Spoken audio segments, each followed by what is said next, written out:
नमः शिव।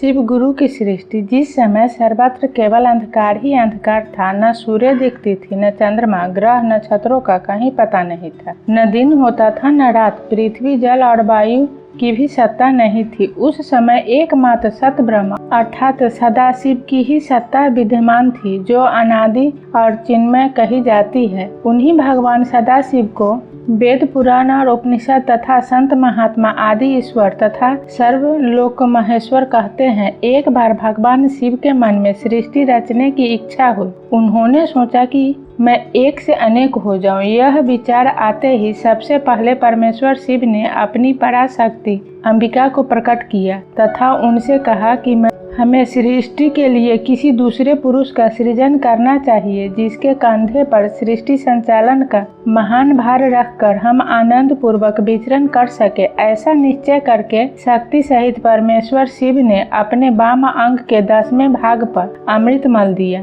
वहां से तत्काल एक दिव्य पुरुष प्रकट हुआ। उसका सौंदर्य अतुलनीय था। उसमें सत्वगुण की प्रधानता थी। वह परम शांत तथा अथाह सागर की तरह गंभीर था। रेशमी पीताम्बर से उसके अंग की शोभा दुगुनित हो रही थी। उसके चारों हाथों में शंख, चक्र, गदा और पद्म सुशोभित थे। उस दिव्य पुरुष ने भगवान शिव को प्रणाम करके कहा कि भगवान, मेरा नाम निश्चित कीजिए और काम बताइए। उसकी बात सुनकर भगवान शंकर ने मुस्कुराकर कहा, बस व्यापक होने के कारण तुम्हारा नाम विष्णु होगा। सृष्टि का पालन करना तुम्हारा कार्य होगा। भगवान शिव का आदेश प्राप्त कर श्री विष्णु कठोर तपस्या करने लगे। उस तपस्या के श्रम से उसके अंगों से जलधाराएं निकलने लगी, जिससे सुना आकाश भर गया। अंततः उन्होंने थककर उसी जल में शयन किया। जल अर्थात नाड़ में शयन करने के कारण ही श्री विष्णु का एक नाम नारायण हुआ।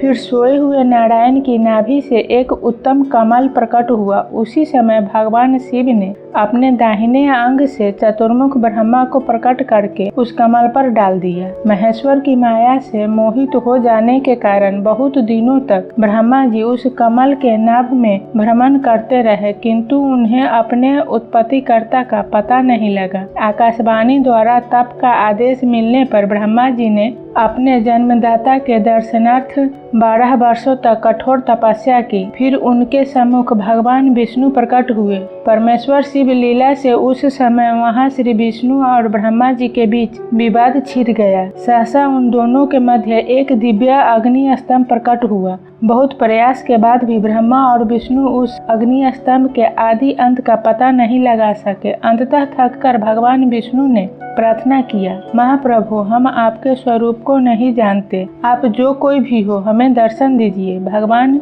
विष्णु की स्तुति सुनकर महेश्वर शिव सहसा प्रकट हो गए और बोले, सूर श्रेष्ठगण, मैं तुम दोनों के तप और भक्ति से भली भांति संतुष्ट हूँ। ब्राह्मण, तुम मेरी आज्ञा से जगत की सृष्टि करो और वत्स विष्णु, तुम इस चराचर जगत का पालन करो। तदंतर परमेश्वर शिव ने अपने हृदय भाग से रुद्र को प्रकट किया और उन्हें संहार का दायित्व सौंपकर वहीं अंतर्ध्यान हो गए। नमः शिवाय।